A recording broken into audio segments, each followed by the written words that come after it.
Hvorfor er det vigtigt, at du har en cargo bag med, når du skal ud at rejse?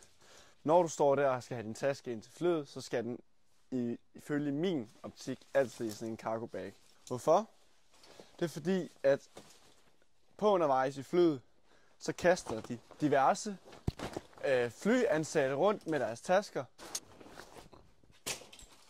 De er ligeglade med, om der ikke skal ske noget med din fine nye Osprey-taske. Specielt i sådan nogle tasker her, der kan sidde nogle stropper fast, sådan her, et eller andet, og rive fuldstændig i din taske, så det er, at den bliver ødelagt.